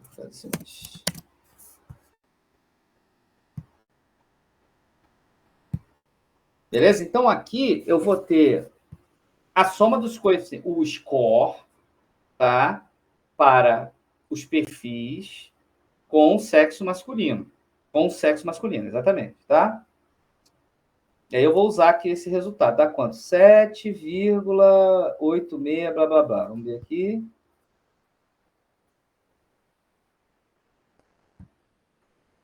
É esse valor aqui. Ó. Eu vou colocar ele aqui bonitinho.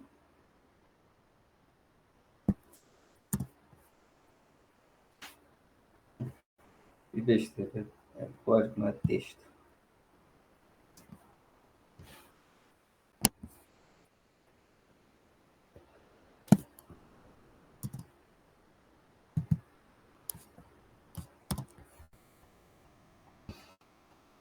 Agora é sexo masculino. Antes era sexo feminino. Agora é sexo masculino. Vou dar ESP isso aqui.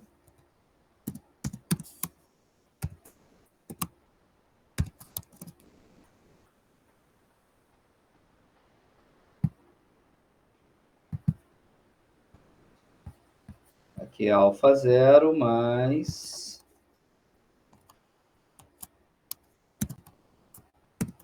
alfa 1. Beleza? E o resultado dá esse aqui.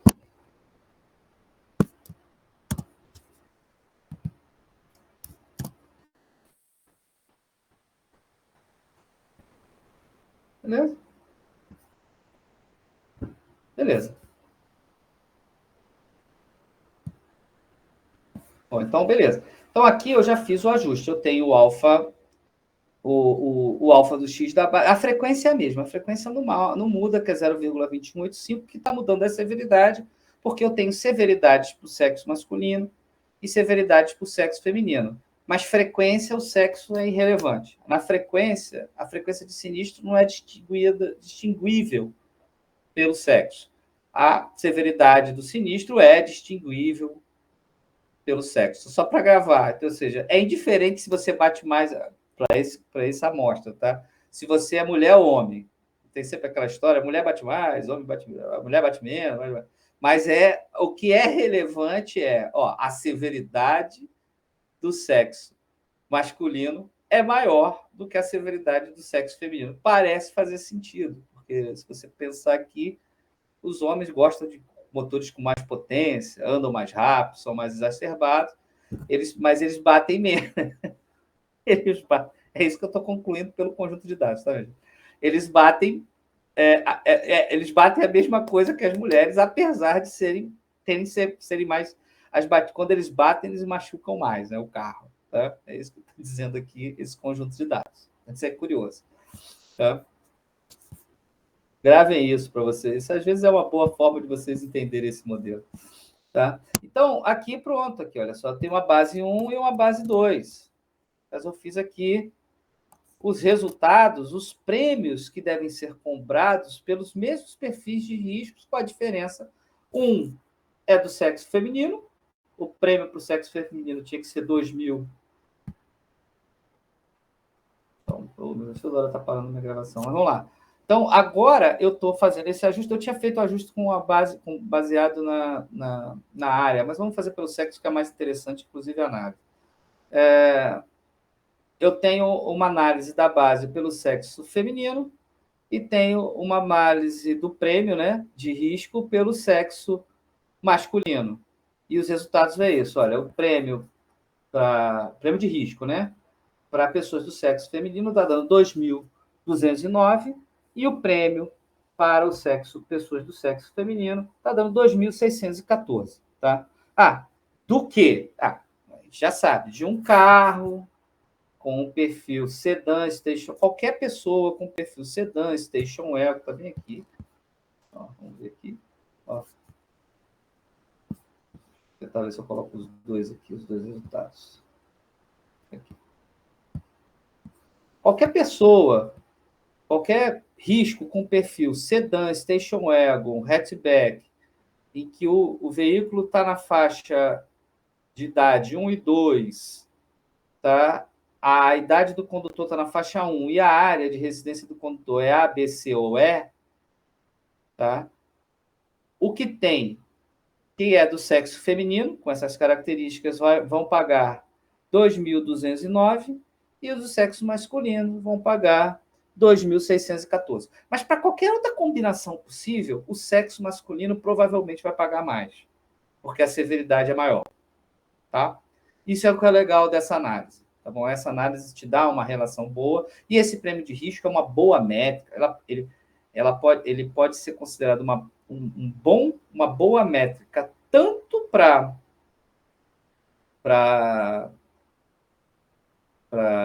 calcular o prêmio de risco quanto para avaliar como um indicador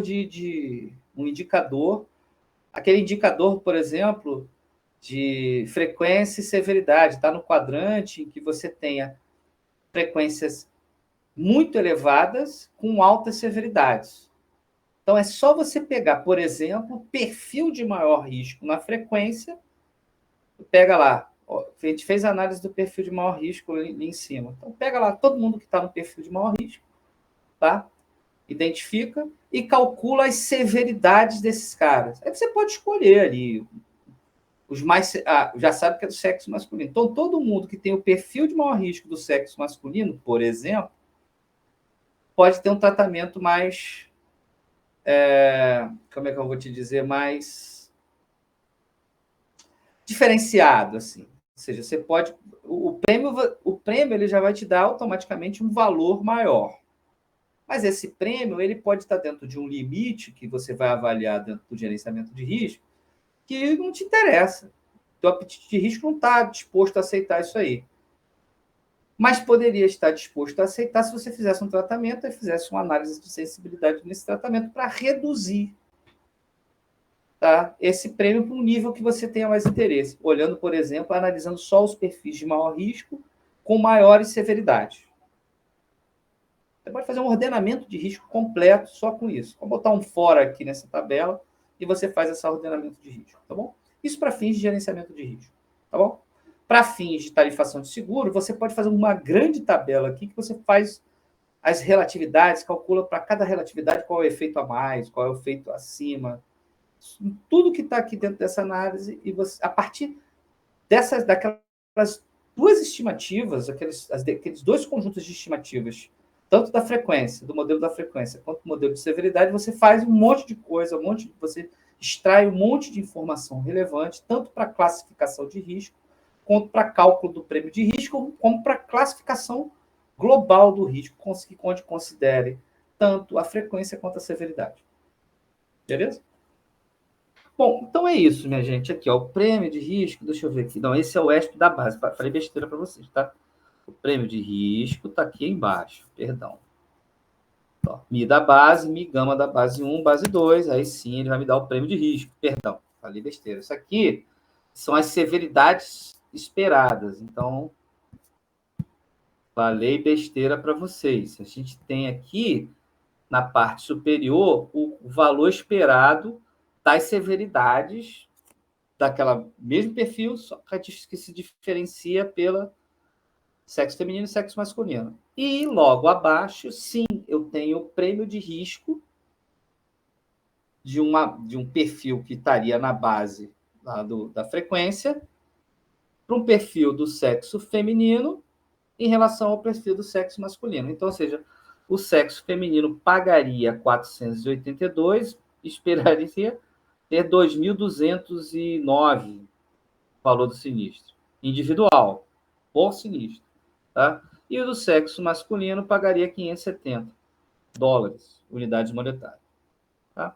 Com isso, a gente fecha essa análise do prêmio de risco, da severidade.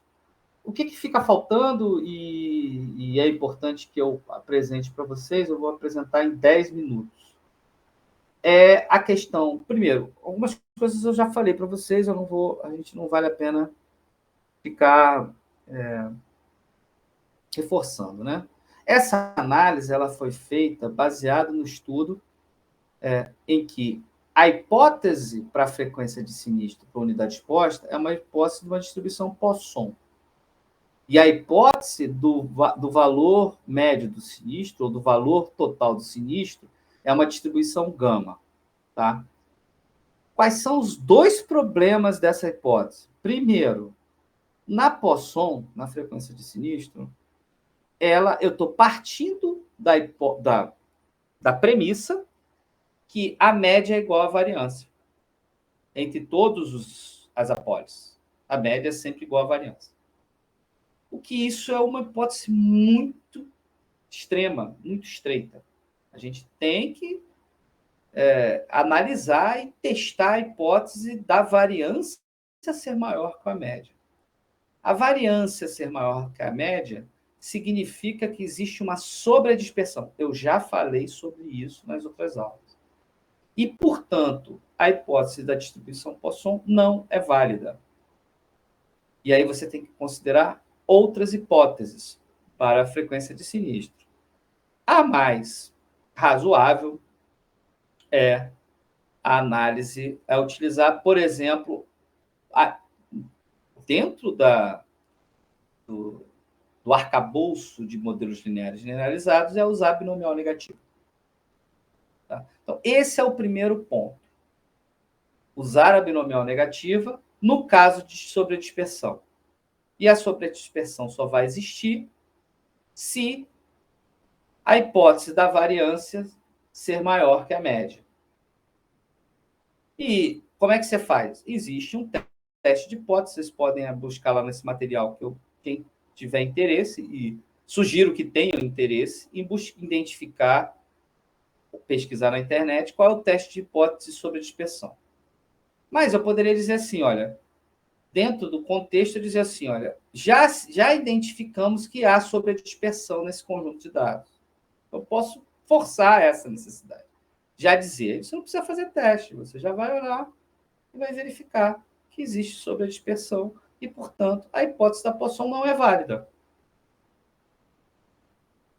E aí tudo que eu fiz lá em cima com a Poisson, eu vou fazer com a binomial negativa. Outra situação. Esse é o primeiro ponto que eu falei que é importante. A Poisson não é uma... a hipótese, as premissas por trás da Poisson, que é a média ser igual à variância, não ser verdadeira. A variância ser maior que a média e, portanto, existe sobredispersão. Por que existiria sobredispersão? Bom, porque o grau de heterogeneidade dentro de um determinado grupo pode ser muito maior. E aí a gente vai falar um pouquinho sobre isso quando a gente for falar agora da segunda parte, que é a teoria da credibilidade. Tá? A gente vai ver como é que eu vou compor esses resultados. Talvez eu tenha que dar aula lá em janeiro só para poder compor essa parte da matéria. Tá? Então, tudo isso a gente vai ter que avaliar. Tá? A segunda situação é a distribuição gama ser razoável para avaliar a severidade. tem sempre que se avaliar qual é a melhor hipótese para a distribuição tanto da frequência quanto da gama. Sendo mais geral, nessa afirmação que eu estou fazendo, tem-se que avaliar a hipótese sobre o modelo. Para isso, vocês têm que entender o que está por trás de qualquer hipótese que está sendo colocada. Às vezes é mais importante entender a hipótese do que fazer o modelo em si. O modelo em si é isso que eu estou fazendo aqui. Você já tem aí meio que uma receita de bolo para fazer qualquer modelo. Você pode pegar esse script inteiro, revisar minha aula 40 vezes se for preciso, tá? E a partir desses scripts fazer pequenas alterações dentro do arcabouço de modelos lineares generalizados, tá? Existem outras possibilidades. É uma receita de bolo. Você pode, a partir disso aí, entender as hipóteses dos modelos e ajustar de acordo com a realidade que vocês tenham, no trabalho de vocês, onde qualquer coisa que tenha esse tipo de experimento ou experimentos similares, pode ser feita uma análise similar a essa. Beleza? Então, o que faltou, assim, dentro dessa primeira parte do curso, que é avaliar o que eu chamei de tarifação a priori, a gente matou. A gente viu os conceitos de classificação de risco, a gente fez uma comparação com o IFRS 17, a gente montou modelos lineares, fez uma revisão sobre modelos lineares, fez uma introdução sobre modelos lineares generalizados, introdução sobre as hipóteses, tá? Os testes de hipóteses para poder fazer as análises, as métricas para a escolha de modelos. Nesse contexto, a gente viu o teste da razão de verossimilhança, do Devine, tá? Na verdade, o teste é o Devine, não o razão de verossimilhança é um outro teste. Eu estou chamando de razão de verossimilhança, vamos ajustar. É o teste do Devine. É 2 vezes o log do modelo mais completo pelo log do modelo encaixado, tá?